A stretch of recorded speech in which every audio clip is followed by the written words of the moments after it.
الحمد للہ رب العالمین والصلاة والسلام علی سید المرسلین اما بعد فاعوذ باللہ من الشیطان الرجیم بسم اللہ الرحمن الرحیم الصلاة والسلام علیک یا رسول اللہ وعلی آلک واصحابک یا حبیب اللہ الصلاة والسلام علیک یا نبی اللہ وعلی آلک واصحابک یا نور اللہ۔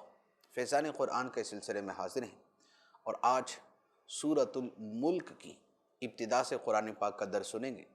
یہ سورہ مبارکہ مکہ مکرمہ میں نازل ہوئی، اس میں 30 آیتیں ہیں۔ اس سورہ مبارکہ کا نام سورہ ملک بھی ہے اور سورہ تبارک الذی بھی ہے۔ اس کے علاوہ اسے سورہ منجیہ، سورہ واقعہ اور سورہ مانعہ بھی کہا جاتا ہے۔ اس سورہ مبارکہ کے بے شمار فضائل ہیں۔ نبی کریم صلی اللہ تعالیٰ علیہ وآلہ وسلم نے ارشاد فرمایا، قرآن پاک میں 30 آیتوں کی ایک صورت ہے، وہ صورت اپنی تلاوت کرنے والے کی شفاعت کرے گی یہاں تک کہ اس تلاوت کرنے والے کو بخش دیا جائے گا۔ وہ صورت تبارک الذی بیدہ الملک ہے۔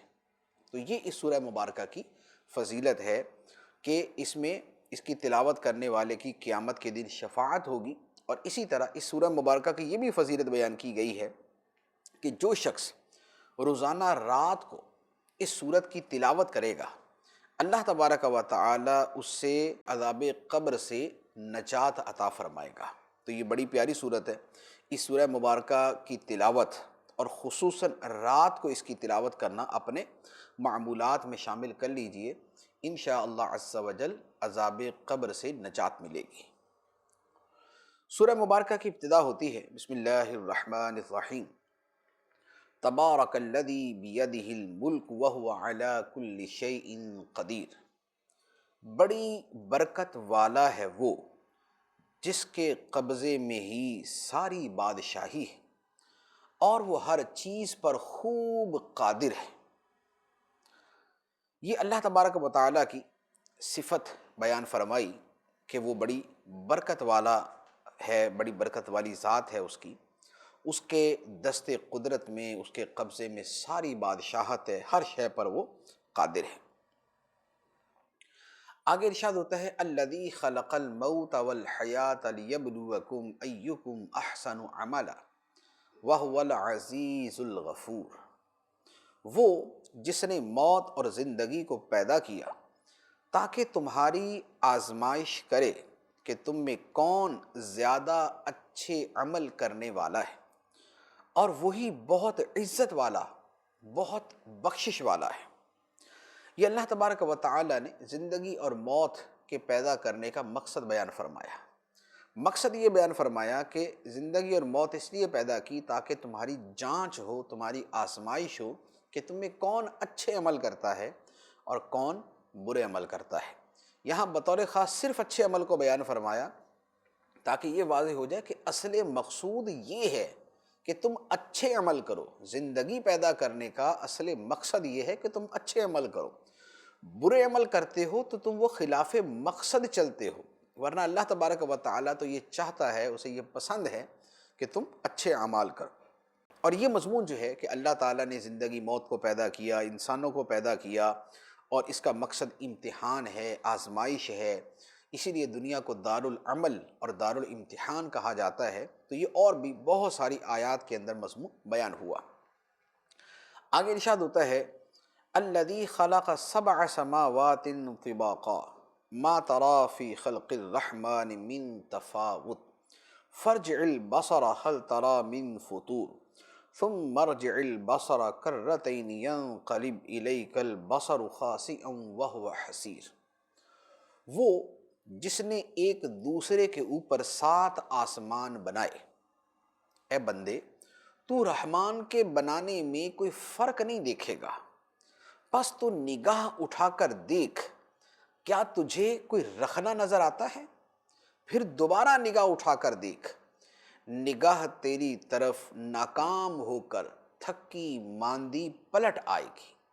یہ اللہ تعالیٰ کی شان تخلیق اور اس شان تخلیق کا کمال بیان کیا کہ اے بندے اللہ تعالیٰ نے ایک دوسرے کے اوپر 7 آسمان پیدا فرمائے، اور وہ 7 آسمان ایسے اللہ تعالیٰ نے شاندار پیدا فرمائے کہ تو اپنی نگاہ اٹھا کے دیکھ، تجھے ان آسمانوں میں کوئی رخنا نظر نہیں آئے گا، ان میں کوئی خرابی نظر نہیں آئے گی۔ اللہ تعالیٰ نے ان کو مستحکم، مضبوط اور شاندار، اور اس طرح کی جو استحکام میں خرابی پیدا کرنے والے عیوب ہیں، اللہ تعالیٰ نے ان سے پاک پیدا کیا۔ تو یہ خدا تعالیٰ کی قدرت کا ایک عظیم نظارہ ہے کہ جسے ہر فرد بشر نگاہ اٹھا کے کر سکتا ہے۔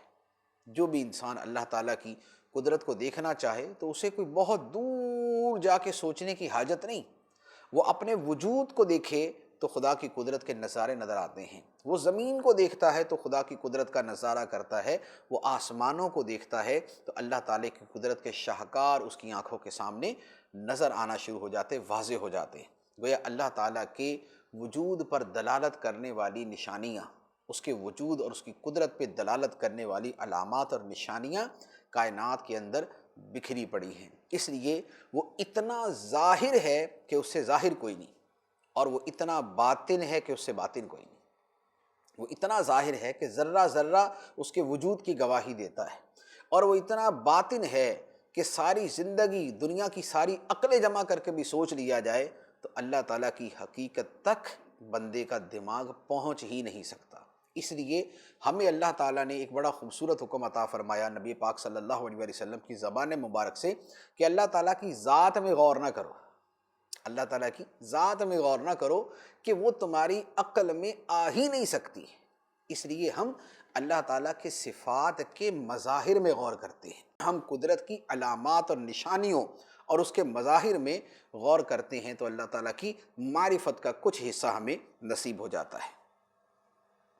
آگے اللہ تعالیٰ مزید ارشاد فرماتا ہے، فرمایا وَلَقَدْ زَيَّنَّا السَّمَاءَ الدُّنْيَا بِمَصَابِيحَ وَجَعَلْنَاهَا رُجُومًا لِلشَّيَاطِينِ وَأَعْتَدْنَا لَهُمْ عَذَابَ السَّعِيرِ، اور ضرور بے شک ہم نے نیچے کے آسمان کو چراغوں سے آراستہ کیا اور انہیں شیطانوں کے مار بھگانے کا ذریعہ بنایا، اور ہم نے ان شیطانوں کے لیے بھڑکتی آگ کا عذاب تیار کر رکھا ہے۔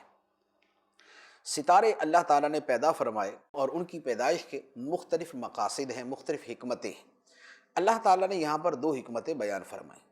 ایک تو یہ کہ اللہ تعالیٰ نے ستاروں کے ذریعے آسمانوں کو سجایا، چنانچہ رات کے وقت ایسے مقام پر کہ جہاں ستارے اپنے پورے جوبن پہ ہمیں نظر آئیں، کبھی وہاں جا کے نظارہ کریں تو پتہ چلتا ہے کہ آسمان ستاروں کی وجہ سے کتنا خوبصورت نظر آتا ہے۔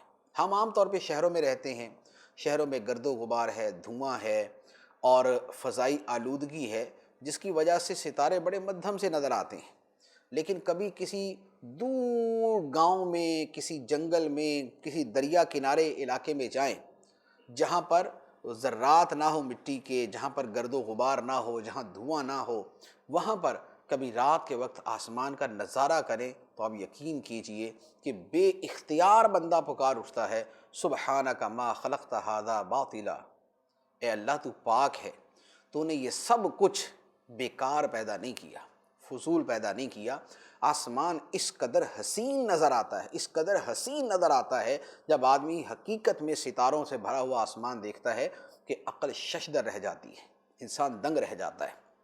اسی لیے شاعروں نے شاعری کے اندر باقاعدہ آسمان کے اس طرح کے جو رات کے روح پرور مناظر ہوتے ہیں انہیں اپنی شاعری کا موضوع بنایا اور شاعری کے اندر اس کو بیان کیا ہے۔ تو ایک ستاروں کی پیدائش کا مقصد آسمانوں کی سجاوٹ ہے، دوسرا اس کا مقصد بیان فرمایا کہ وہ ستارے اللہ تعالیٰ نے شیاطین کی مار کا، ان کو مار بھگانے کا ذریعہ بنائے۔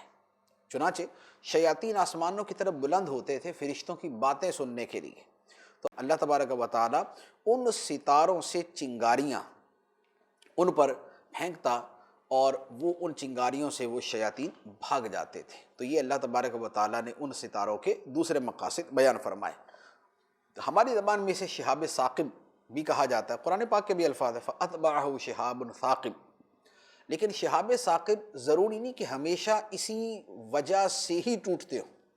آج کل لوگ اس پر بھی کلام کرتے ہیں کہ جناب ستاروں کے یہ جو شہاب ثاقب ہیں اس کے ٹوٹنے کی تو کچھ اور وجوہات ہوتی ہیں۔ تو عرض یہ ہے کہ قرآن پاک میں یہ نہیں فرمایا کہ ستاروں کے ٹوٹنے کی، شہاب ثاقب کی صرف یہی ایک وجہ ہے، بلکہ یہ بیان فرمایا کہ یہ بھی ایک وجہ ہے۔ تو کبھی اس وجہ سے شہاب ثاقب گرتے ہیں کہ شیطانوں کو مار پڑتی ہے، اور کبھی کسی اور وجہ سے گرتے ہیں۔ تو یہ اللہ تعالیٰ کا نظام ہے، کبھی وہ کسی اعتبار سے کوئی کام فرماتا ہے، کبھی وہ کسی اعتبار سے کوئی کام فرماتا ہے۔ اور شیاطین کے حوالے سے فرمایا کہ ان کے لیے ہم نے بھڑکتی آگ کا عذاب تیار کر رکھا ہے۔ اور اب اس کے بعد جو ان شیطانوں کے پیروکار ہیں ان کے حوالے سے فرمایا وَلِلَّذِينَ كَفَرُوا بِرَبِّهِمْ عَذَابُ جَهَنَّمَ وَبِئْسَ الْمَصِيرُ، اور جنہوں نے اپنے رب کے ساتھ کفر کیا ان کے لیے جہنم کا عذاب ہے، اور وہ کیا ہی برا ٹھکانہ ہے۔ یہ کافروں کی سزا۔ اب جب یہ کفار جہنم میں ڈالے جائیں گے تو اس وقت کا منظر کیا ہوگا، وہ ہیبت ناک، وہ ہولناک، وہ خوفناک منظر کیا ہوگا۔ اللہ تبارک و تعالی ارشاد فرماتا ہے اِذَا أُلْقُوا فِيهَا سَمِعُوا لَهَا شَهِيقًا وَهِيَ تَفُورُ، جب وہ کفار جہنم میں ڈالے جائیں گے تو اس کی چنگھاڑ سنیں گے اور وہ جہنم جوش مار رہی ہوگی۔ جب جہنمیوں کے جہنم میں ڈالا جائے گا تو جہنم کی چنگاڑ کی آواز، تو یہ جو جہنمی ہیں یہ جہنم کی چنگاڑ سنیں گے اور جہنم جوش مار رہی ہوگی۔ اس سے پتہ چلا کہ جہنم جو ہے وہ سنتی بھی ہے، دیکھتی بھی ہے اور آواز بھی نکالتی ہے۔ اچھا، اب مزید کیا ہوگا؟ فرمایا تکاد تمیز من الغیظ کلما القی فیہا فوج سألہم خزنتہا الم یأتکم نذیر قالوا بلا قد جاءنا نذیر فکذبنا وقلنا ما نزل اللہ من شیء ان انتم الا فی ضلال کبیر وقالوا لو كنا نسمع او نعقل ما كنا في اصحاب السعیر فاعترفوا بذنبهم فسحقا لاصحاب السعیر۔ معلوم ہوتا ہے کہ غضب سے جہنم پھٹ جائے گی۔ جب کوئی گروہ اس میں ڈالا جائے گا تو جہنم کے داروغہ ان لوگوں سے پوچھیں گے کیا تمہارے پاس کوئی ڈر سنانے والا نہیں آیا تھا؟ وہ کہیں گے کیوں نہیں، بے شک ہمارے پاس ڈر سنانے والے تشریف لائے۔ پھر ہم نے انہیں جھٹلایا اور ہم نے کہا اللہ نے کوئی چیز نہیں اتاری، تم تو بڑی گمراہی میں ہی ہو۔ اور وہ کہیں گے اگر ہم سنتے یا سمجھتے تو دوزخ والوں میں نہ ہوتے۔ تو اب انہوں نے اپنے گناہ کا اقرار کیا تو دوزخیوں کے لیے پھٹکار ہو۔ یہ اللہ تبارک و تعالیٰ نے جہنم میں ڈالے جانے کا ایک منظر بیان فرمایا کہ جب جہنمی جہنم میں ڈالے جائیں گے، جہنم کی جو ہے وہ چیخنے کی، چنگاڑنے کی آواز آئے گی، یوں لگے گا کہ جیسے جہنم پھٹ جائے گی، ٹکڑے ٹکڑے ہو جائے گی غضب کی شدت سے۔ پھر جب جہنم میں ایک گروہ ڈالا جائے گا تو جہنم پہ جو داروغہ مقرر ہے، جو سزا دینے کے لیے جہنمیوں کو داروغہ مقرر ہیں، وہ اس گروہ سے پوچھیں گے کہ کیا تمہارے پاس دنیا میں کوئی خدا کا رسول نہیں آیا تھا کہ تم نے اللہ کی بات نہیں مانی، رسولوں کو نہیں مانا، تمہارے پاس کوئی رسول نہیں آیا تھا؟ وہ کہیں گے کیوں نہیں، آیا تو تھا، ہمارے پاس خدا کا رسول تو آیا تھا، لیکن ہم نے انہیں جھٹلایا تھا اور ہم نے کہا خدا نے کچھ نہیں اتارا، کوئی کتاب نہیں خدا نے اتاری، کوئی وحی خدا نے نہیں اتاری، کوئی شریعت خدا نے نہیں اتاری۔ ہم نے یہ جواب دیا تھا، اور ہم تو ان آنے والوں کو بولتے تھے کہ تم گمراہی میں ہو، تم ہمیں ہماری زندگی کے مزوں سے روکتے ہو، ہماری مرضی سے روکتے ہو، ہماری چاہتوں سے اور خواہشوں سے روکتے ہو، تم ہمیں گمراہ لگتے ہو۔ یہ جواب جو ہے اس پر غور کیجئے کہ یہ جواب اسی طرح آج دنیا میں دیا جا رہا ہے کہ جب اللہ کے رسولوں کی اور اللہ کے آخری رسول صلی اللہ علیہ وآلہ وسلم کی رہنمائی اور ہدایت لوگوں کے سامنے پیش کی جاتی ہے تو آج کئی لوگ آگے سے یہی جواب دیتے، بلکہ دہریے دنیا میں کروڑوں سے بھی زائد دہریے، تو کیا کہتے ہیں؟ کوئی خدا نہیں ہے، کوئی خدا نے وحی نہیں اتاری، کوئی خدا نے کتاب نہیں اتاری، کوئی خدا نے رسول نہیں بھیجا، یہ سب جو ہے لوگوں نے کے ڈھکوسلے ہیں، لوگوں نے خود بنا لیا، اپنے ذہن میں خدا کا تصور گڑھ لیا۔ آج دہریوں کے یہی جملے ہیں جو اللہ تعالیٰ نے یہاں پر بیان فرمائے کہ جہنم کے اندر یہ بتائیں گے کہ ہم دنیا میں یہ کہتے تھے۔ اور پھر ہمارے یہاں پر میں نے تو خاص اردو کے ایک شعر کے اندر یہ اسی طرح کا جملہ پڑھا کہ خدا نے کوئی کتاب نہیں اتاری، اور وہ معاذ اللہ شعر کہنے والا مسلمان کہلاتا تھا، اور مسلمان کہلاتا ہی تھا وہ، کیونکہ یہ بات کرنے والا کہ خدا نے کوئی کتاب نہیں اتاری، یہ مسلمان نہیں ہے۔ ایسا بندہ مسلمان نہیں ہو سکتا جو خدا کے وحی کا انکار کر رہا ہے، جو قرآن اور کتابوں کے نزول کا انکار کر رہا ہے، وہ کہاں کا مسلمان ہوا؟ لیکن میں نے خود یہ شعر اردو زبان میں پڑھا ہے کہ خدا نے کوئی کتاب نہیں اتاری، خدا نے کوئی وحی نہیں اتاری، الامان والحفیظ۔ تو یہ اچھا، پھر جو رسول آئے، جو پیغام لائے، یہ گمراہ لوگ ان کو کہتے تھے کہ تم تو سری گمراہی میں۔ ایک قول یہ کہ فرشتے ان کو یہ جملہ بولیں گے، لیکن ایک تفسیر یہ ہے کہ یہ انہی لوگوں کا جملہ ہے کہ جو خود گمراہی میں تھے لیکن اپنے سمجھانے والوں کو کہتے تھے کہ تم گمراہی میں ہو۔ تو جیسے آج بھی جو دین کے منکر ہیں، جو دین کے دشمن ہیں، وہ کیا کرتے ہیں؟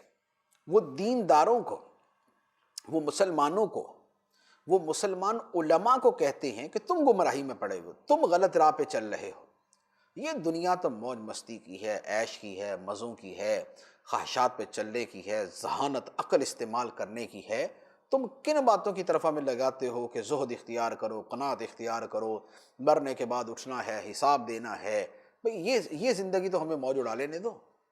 تو یہ جملے باقاعدہ یہ کہے جاتے ہیں، اور پھر وہ کہیں گے کہ ہم اگر سنتے یا سمجھتے، سنتے سے مراد یہ ہے کہ ماننے والا سنتے تو تھے، ماننے والا سنتے یا سمجھتے، سن لیتے اور پھر سمجھ لیتے، تو پھر ہم دوزخی نہ ہوتے، جہنمی نہ ہوتے۔ تو یہ اپنے گناہ کا اعتراف کریں گے، اور اس اعتراف کے ساتھ یہ جہنم میں ڈال دیے جائیں گے۔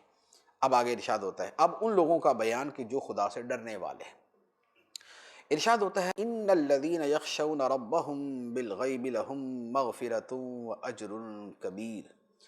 بے شک جو لوگ بغیر دیکھے اپنے رب سے ڈرتے ہیں، ان کے لیے بخشش اور بڑا ثواب ہے۔ جو جیسے الحمدللہ ہم مسلمان ہیں، ہم نے خدا کو دیکھا نہیں ہے، لیکن ہمارے دلوں میں خدا کا ڈر ہے۔ ہم اپنی اپنی حالت کے اعتبار سے ڈرتے ہیں، ہم عام لوگ ہیں، گناہ بھی کرتے ہیں، لیکن بہرحال ہم خدا کو بن دیکھے مانتے ہیں، اور بہت ساری چیزوں میں گناہوں سے بچنے کی کوشش کرتے ہیں۔ یہاں ان کا بیان کہ جو بن دیکھے خدا سے ڈرتے ہیں، اور ایسا ڈرتے ہیں جیسے اللہ تعالیٰ چاہتا ہے کہ وہ ڈریں، تو ان کے لیے مغفرت ہے اور اجر کبیر ہے، عظیم اجر ہے۔ اور بہرحال جو خدا سے ڈرنے والا ہے اور ہے مومن، تو اس کے لیے یہ ضرور ہے کہ اگر اللہ تعالیٰ نے اسے آخرت میں اس کے گناہوں کی سزا دی بھی، تب بھی اس کے لیے اجر کبیر اس کے بعد موجود ہے۔ اب آگے ارشاد ہوتا ہے، وَأَسِرُّوا قَوْلَكُمْ أَوِ اجْهَرُوا بِهِ إِنَّهُ عَلِيمٌ بِذَاتِ الصُّدُورِ۔ اور اے لوگو، تم اپنی بات آہستہ کہو یا آواز سے، بے شک وہ تو دلوں کی بات خوب جانتا ہے۔ یہ لوگوں سے ارشاد فرمایا گیا۔ شان نزول بھی اس کا بیان کیا گیا کہ مشرک گفتگو کرتے تو بولتے ذرا آہستہ آہستہ بات کرو، محمد کا رب سن لے گا تو ان تک پہنچا دے گا۔ تو اللہ تعالیٰ نے فرمایا کہ تم آہستہ بولو یا اونچی آواز سے بولو، اللہ تعالیٰ تو وہ ہے جو دلوں کے اندر کی باتوں کو جانتا ہے۔ آہستہ بولنا تو اس کے بعد کی بات ہے، آہستہ بولنے میں تو تب بھی الفاظ نکلتے ہیں، تب بھی آواز نکلتی ہے، دل میں جو بندہ سوچتا ہے اللہ تعالیٰ تو اس کو بھی جانتا ہے۔ تو فرمایا اللہ تعالیٰ سے کچھ پوشیدہ نہیں۔ اور کیسے پوشیدہ ہو اللہ تعالیٰ سے کوئی بات، کیسے پوشیدہ ہو؟ اللہ تعالیٰ فرماتا ہے، الا یعلم من خلق وہو اللطیف الخبیر۔ کیا جس نے پیدا کیا وہ نہیں جانتا؟ کیا جس نے پیدا کیا وہ نہیں جانتا؟ اور وہی ہر باریکی کو جاننے والا، بڑا خبردار ہے۔ تو جس خالق نے پیدا کیا اس سے زیادہ کون جان سکتا ہے؟ اس کے برابر کوئی نہیں جان سکتا۔ اللہ تعالیٰ تو وہ ہے کہ اس کے برابر کون جان سکتا ہے۔ اب اس کی ایک مثال میں عرض کرتا ہوں۔ یہ مثال کے طور پہ میرے سامنے آئی پیڈ ہے۔ یہ آئی پیڈ جو ہے یہ ٹیکنالوجی ایک مشہور سائنسدان نے بنائی۔ آپ کیا سمجھتے ہیں کہ وہ جس سائنسدان نے یہ ٹیکنالوجی بنائی ہے اس کو اس کا پتہ نہیں ہوگا کہ اس کے اندر کیا کیا ہے؟ آخر اس میں ٹچ ہے، اس ٹچ کے اندر اس کے پیچھے پورا جال بچھا ہوا نا، باریک باریک باریک باریک سے وہ ذرات جیسے ایک قسم کے بٹن کہہ لیں آپ، کہ میں اس کو ٹچ کرتا ہوں تو وہ پھیلتا ہے، وہ آگے پیچھے وہ میرے کہنے کے مطابق جو وہ کرتا ہے۔ تو میں جانتا ہوں، تو جس سائنسدان نے یہ آئی پیڈ بنایا ہے وہ مجھ سے 1000 گنا زیادہ جانتا ہوگا۔ کیوں؟ اس لیے کہ اس نے تو ایک ایک ذرہ تیار کیا ہے۔ تو اللہ تعالیٰ بھی اسی طرح کی بات ارشاد فرماتا ہے کہ جس خدا نے پیدا کیا کیا وہ نہیں جانتا؟ کیا وہ نہیں جانتا؟ وہ تو سب سے زیادہ جانتا ہے، اس کے علم کے تو برابری کا تصور نہیں کیا جا سکتا۔ تو اللہ تعالیٰ فرماتا ہے تم یہ بات کرتے ہو کہ آہستہ بولو اونچی نہ بولو، خدا سن لے گا؟ خدا تو خالق ہے، جو خالق ہے کیا وہ نہیں جانے گا کہ کون کیا بات کر رہا ہے، کیا کہہ رہا ہے، کیا سوچ رہا ہے؟ تو فرمایا وہ هو اللطیف الخبیر، ہر باریکی کو جاننے والا بڑا خبردار ہے۔ آگے ارشاد ہوتا ہے هو الذی جعل لکم الارض ذلولا فامشوا فی مناکبها وکلوا من رزقہ والیہ النشور، وہی ہے جس نے تمہارے لیے زمین کو تابع کر دیا تو تم اس کے راستوں میں چلو اور اللہ کی روزی میں سے کھاؤ اور اسی کی طرف اٹھنا ہے۔ اب اللہ تعالیٰ کے جو ہمارے اوپر احسانات ہیں وہ بیان ہوئے۔ اس آیت مبارکہ کی یہ آیت نمبر 15 ہے سورہ ملک کی۔ اس کی تفسیر اگر آپ صراط الجنان سے پڑھیں گے تو انشاءاللہ عز و جل آپ کا ایمان تازہ ہوگا۔ خلاصہ کلام یہ کہ اللہ تعالیٰ نے زمین ہمارے تابع کر دی۔ اب زمین نہ تو اتنی نرم بنائی کہ ہم ہی زمین میں دھس جائیں، نہ اتنی سخت بنائی کہ ہم اس میں کوئی تعمیر نہ کر سکیں، کچھ اگا نہ سکیں۔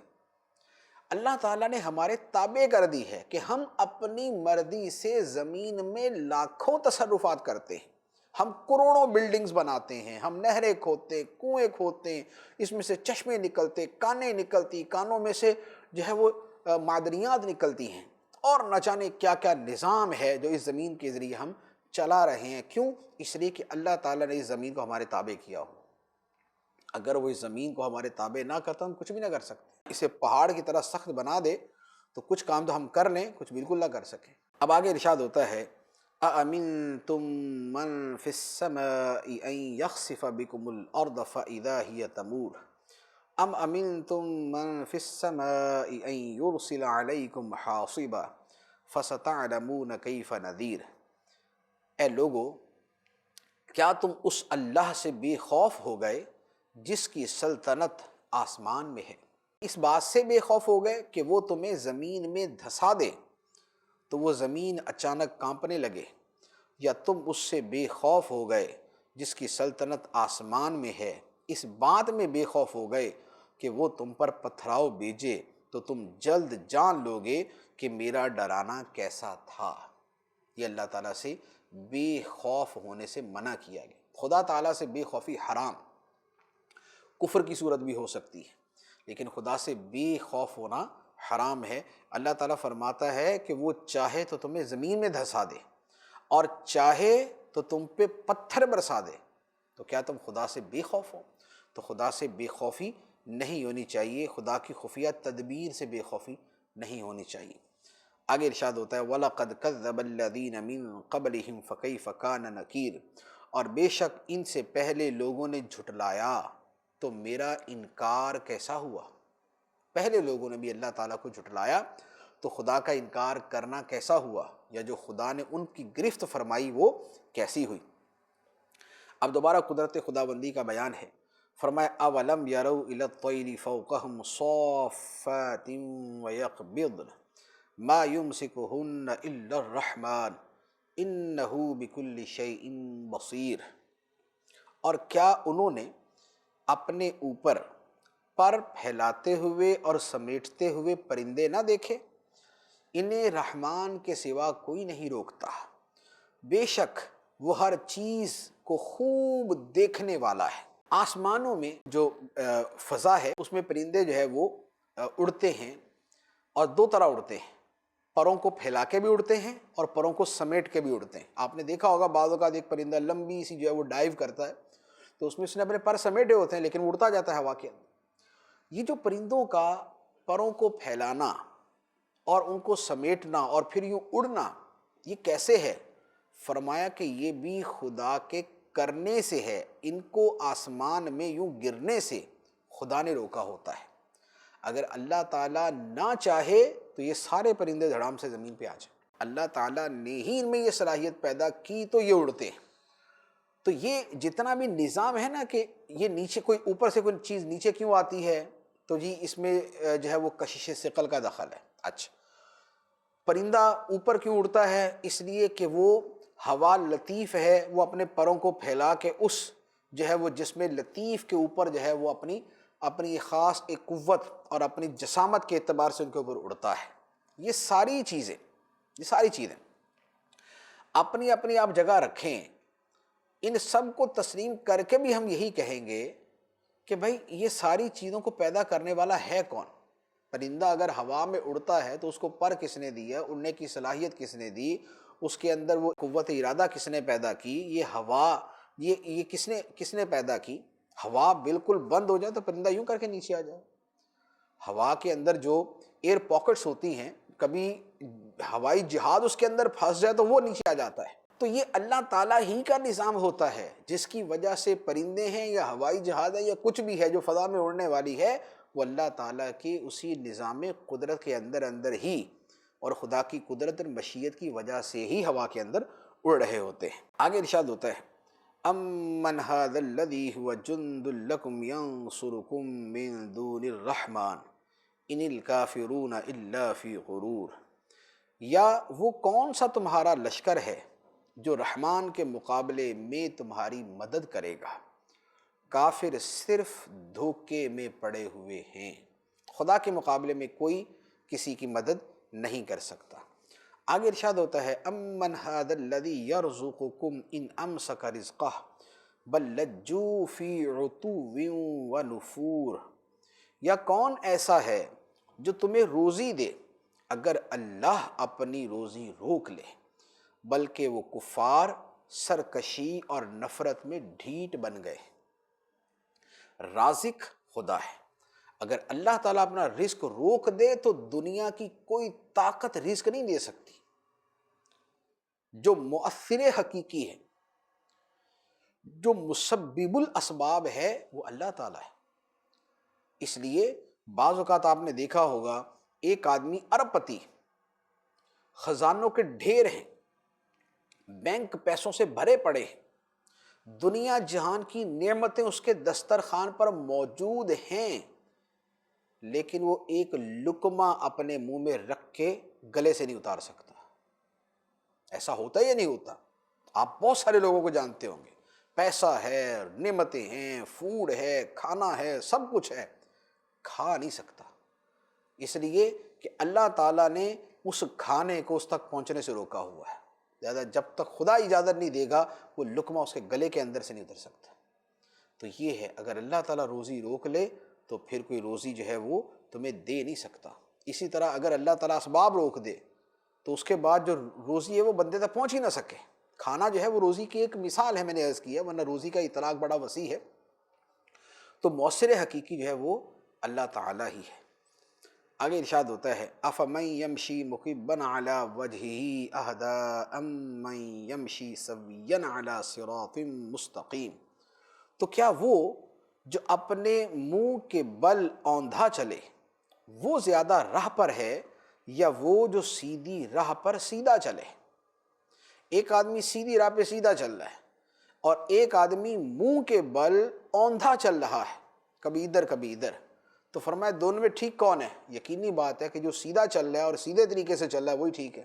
تو جو سیدھا چل رہا ہے اور سیدھے طریقے سے چل رہا ہے وہ ہے جو خدا پہ ایمان رکھ کر اس کے دین کو مان کے سیدھا چل رہا ہے، اور جو اسے ہٹ رہا ہے وہ اوندھا ہے اور الٹا چل رہا ہے۔ یہ مومن اور کافر کی مثال بیان فرمائے۔ آگے ارشاد ہوتا ہے قل هو الذی انشأکم وجعل لکم السمع والابصار والافئدہ قلیلا ما تشکرون، تم فرماؤ وہی ہے جس نے تمہیں پیدا کیا اور تمہارے لیے کان اور آنکھیں اور دل بنائے، تم بہت کم شکر ادا کرتے ہو۔ اللہ تعالیٰ نے نعمتیں دی، پیدا کیا، کان آنکھیں دل عطا فرمائے، تو خدا کا شکر ادا کرنا چاہیے۔ اور شکر یہ ہے کہ بندہ ان کو خدا کی اطاعت کے کاموں میں استعمال کرے اور ان سے اللہ تعالیٰ کا شکر بھی ادا کرتا رہے۔ آگے ارشاد ہوا قل هو الذی ذرأکم فی الارض والیہ تحشرون وَيَقُولُونَ مَتَىٰ هَٰذَا الْوَعْدُ إِن كُنتُمْ صَادِقِينَ قُلْ إِنَّمَا الْعِلْمُ عِندَ اللَّهِ وَإِنَّمَا أَنَا نَذِيرٌ مُّبِينٌ، تم فرماؤ وہی ہے جس نے تمہیں زمین میں پھیلایا اور اسی کی طرف تمہیں اکٹھا کیا جائے گا۔ اور وہ کہتے ہیں یہ وعدہ کب آئے گا؟ اگر تم سچے ہو تو بتاؤ۔ تم فرماؤ یہ علم تو اللہ ہی کے پاس ہے اور میں تو یہی صاف ڈر سنانے والا ہوں۔ یہ قیامت کے بارے میں کفار کا سوال تھا یا عذاب کے بارے میں تھا کہ جب انہیں عذاب سے یا قیامت سے ڈرایا جاتا تو وہ کہتے کب آئے گی؟ تو نبی پاک علیہ الصلوۃ والسلام سے فرمایا گیا کہ آپ ان سے کہیں کہ میری ذمہ داری یہ ہے کہ میں تمہیں عذاب اور قیامت کے بارے میں متنبع کروں۔ یہ میری ذمہ داری نہیں ہے کہ تمہیں اس کا وقت بتاؤں کہ فلاں دن فلاں سال اتنے بج کے اتنے منٹ پہ آئے گی، یہ میری ذمہ داری نہیں۔ تو یہ نبی پاک علیہ السلام نے جو نفی فرمائی وہ اس بات کی ہے کہ میری ذمہ داری یہ نہیں کہ میں تمہیں یہ بتاؤں۔ علم ہے یا نہیں یہ اس سے ہٹ کر معاملہ ہے، اس کے لیے دوسری نصوص، اس کے لیے دوسرے دلائل، لیکن ذمہ داری کے طور پہ یہ کہ نبی پاک علیہ الصلوۃ والسلام کی ذمہ داری یہ تھی کہ لوگوں کو قیامت کے بارے میں خبردار کرتے، عذاب الہی سے متنبع کرتے، وقت بتانا آپ کی ذمہ داری نہیں تھا۔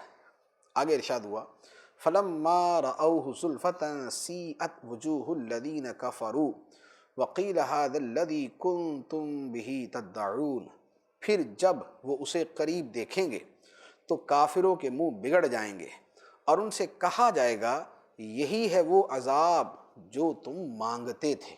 جب عذاب آئے گا یا جب قیامت آئے گی تو پھر کافروں کے منہ بگڑ جائیں گے کہ یہ کیا آ گیا، اس قدر ہولناک، اس قدر خطرناک اور اس قدر جو ہے وہ دردناک، یہ کیا آ گیا۔ اب اللہ تبارک و تعالیٰ آگے ارشاد فرماتا ہے قُلْ أَرَأَيْتُمْ إِنْ أَهْلَكَنِيَ اللَّهُ وَمَن مَّعِيَ أَوْ رَحِمَنَا فَمَن يُجِيرُ الْكَافِرِينَ مِنْ عَذَابٍ أَلِيمٍ، تم فرماؤ اے حبیب بھلا دیکھو تو اگر اللہ مجھے اور میرے ساتھ والوں کو ہلاک کر دے یا ہم پر رحم فرمائے تو وہ کون ہے جو کافروں کو دردناک عذاب سے بچا لے گا۔ کافر انتظار کرتے تھے کہ نبی پاک علیہ السلام اور صحابہ کرام جو ہے وہ دنیا سے چلے جائیں، ختم ہو جائیں، یہ فنا ہو جائیں، موت جو ہے ان کو آ جائے۔ تو ان کو جواب میں کہا گیا کہ اگر ہمیں موت آ جائے یا اللہ تعالیٰ ہمیں مزید زندگی عطا فرمائے، ہم پہ رحم کرتے ہوئے ہمیں مزید زندگی عطا فرمائے، دونوں صورتوں میں کافروں کا کیا فائدہ؟ کیا ہمارا دنیا سے چلے جانا کافروں کو عذاب سے بچا لے گا یا ہمارا دنیا میں مزید رہنا کافروں کو عذاب سے بچا لے گا؟ تو ان کا معاملہ تو اپنی جگہ جدا ہے، دوسرے کے ساتھ کیا ہوگا اس کے ساتھ تمہارا تعلق نہیں۔ تم اپنے کام کو دیکھو، تم اپنے انجام پہ غور کرو، تم اپنے حالات کو دیکھو، تم اپنے انجام پہ غور کرو کہ تمہارے ساتھ کیا ہونے والا ہے۔ اور یہ اس میں ایک بڑا خوبصورت اصول بھی ہے کہ زندگی کی خوشی یہ نہیں ہوتی کہ دوسرا تکلیف میں پڑ جائے، زندگی کا غم یہ نہیں ہوتا کہ دوسرا تکلیف میں پڑ جائے، زندگی کی خوشی غمی کا تعلق خود انسان کی اپنی ذات کے ساتھ ہوتا ہے۔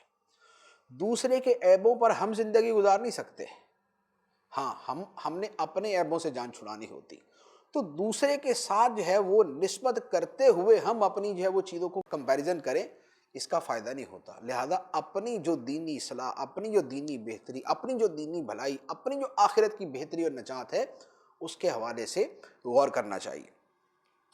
آگے ارشاد ہوتا ہے قُلْ هُوَ الرَّحْمَٰنُ آمَنَّا بِهِ وَعَلَيْهِ تَوَكَّلْنَا فَسَتَعْلَمُونَ مَنْ هُوَ فِي ضَلَالٍ مُّبِينٍ، تم فرماؤ وہی رحمان ہے، ہم اس پر ایمان لائے اور ہم نے اسی پر بھروسہ کیا، تو تم جلد جان جاؤ گے کہ کون کھلی گمراہی میں ہے۔ یہ نبی پاک علیہ الصلوۃ والسلام کو اعلان کرنے کا فرما دیا کہ تم ان کافروں کو کھلم کھلا سنا دو کہ خدا وہی رحمان ہے، ہمارا اس پر ایمان ہے، ہمارا اس پہ بھروسہ ہے، لہذا ہم تو اس کو ماننے والے۔ اب یہ ہے کہ کون گمراہی میں ہے اور کون ہدایت میں ہے، اس کا جلد پتہ چل جائے گا جب خدا فیصلہ فرمائے گا اس دنیا میں، اور پھر آخرت میں تو واضح ہو جائے گا کہ کون ہدایت پر تھا اور کون گمراہی میں تھا۔ اب آخری آیت میں ارشاد ہوتا ہے قُلْ أَرَأَيْتُمْ إِنْ أَصْبَحَ مَاؤُكُمْ غَوْرًا فَمَنْ يَأْتِيكُمْ بِمَاءٍ مَّعِينٍ۔ تم فرماؤ بھلا دیکھو تو اگر صبح کو تمہارا پانی زمین میں دھس جائے تو وہ کون ہے جو تمہیں نگاہوں کے سامنے بہتا ہوا پانی لا دے۔ بیان یہ کیا گیا کہ یہ اللہ تعالیٰ کی نعمتیں ہیں کہ اللہ تعالیٰ تمہیں مہیا فرماتا ہے، تمہیں پانی ملتا ہے، زمین سے پانی نکلتا ہے، زمین سے پانی کے چشمے نکلتے ہیں، زمین سے جو ہے وہ زمین میں کنویں کھود کے پانی نکالتے ہو۔ یہ پانی کون دیتا ہے؟ یہ زمین کی گہرائیوں میں پانی کس نے ڈالا ہوا ہے؟ یہ زمین کی گہرائیوں میں پانی خدا نے ڈالا ہوا ہے۔ اس نے یہ پانی کے ذخیرے زمین کے اندر پیدا فرمائے۔ اگر وہ اس پانی کو گہرا کر دے، جس جگہ پہ 10 فٹ پہ پانی نکلتا ہے، خدا اس جگہ پہ پانی 200 فٹ نیچے کر دے۔ جہاں پر 100 فٹ پہ پانی نکلتا ہے، خدا پانی وہاں پر 1000 فٹ نیچے کر دے تو تم پانی کہاں سے لاؤ گے؟ تو یہ اللہ تعالیٰ کی نعمتیں ہیں کہ اللہ تعالیٰ تمہاری زندگی کے اسباب کو بہر صورت تم تک پہنچا دیتا ہے۔ تو جس خدا کے یہ تمہارے اوپر احسانات ہیں، اس کا احسان مانو، اس کا احسان مانو، ناشکری نہ کرو، ورنہ اس کی قدرت کا ایک کرشمہ ہوگا، یہ نعمتیں تم سے ہٹ جائیں گی، جدا ہو جائیں گی، پھر تمہارا دنیا میں جینا مشکل ہو جائے گا۔ اللہ تبارک و تعالی ہمیں اپنے شکر گزار بندوں میں شامل فرمائے، اور اللہ تعالی ہمیں اپنے احکام پہ عمل کرنے کی توفیق عطا فرمائے۔ آمین بجاہ النبی الامین صلی اللہ علیہ وسلم۔